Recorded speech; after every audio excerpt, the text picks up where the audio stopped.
Hindi pa tayo simula pala. Una sa lahat guys, dito na tayo. Dito muna tayo sa Little C. Yan. Ay yung hashi. Kung tawa sa Nihongo hashi sa atin ay sa Tagalog ay tulay. Sa English ay bridge. Yan. Yan guys. Ayan guys, ito yung pinagjajagingan ng mga Hapon. Napakaganda kaya dito sa pinuntahan namin.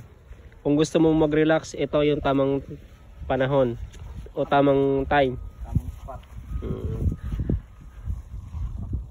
Nakaka-relax talaga. Kung ikaw ay stress, ano man yung problema mo, nandito lang, pumunta ka lang dito. Parang ako. Like that. Like this. Ayan guys.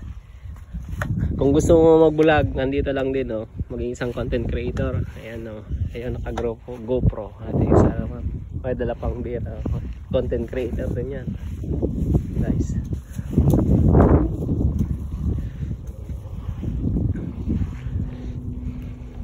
Anong oras? Time check natin kung anong oras na natin.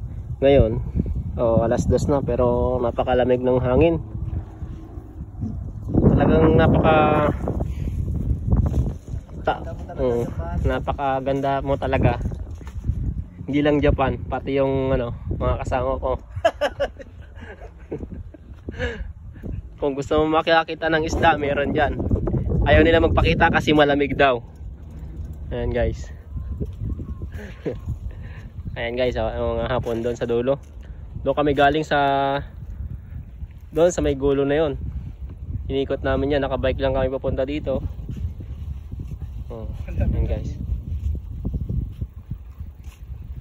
Ito talaga yung tamang pag-relax. Kung halimbawa pahinga ka, Yasumi kung tawagin dito, Yasumi.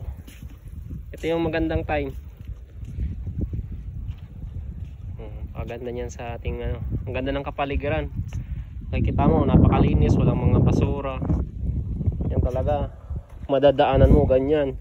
Yung mga kanan nila, yung mga flood control nila. Ayan yun na lahat guys. Kita mo. Pero yung pagdating sa agriculture, andyan, ang ganda ng palay dyan yan guys. Kikita nyo yan, isasom natin kaunti. Ayan. Yung nila, yung electric, yung current nila, pakaganda, linis.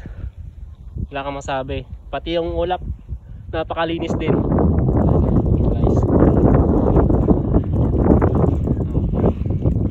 Yan guys, malapit na tayo sa company na yan.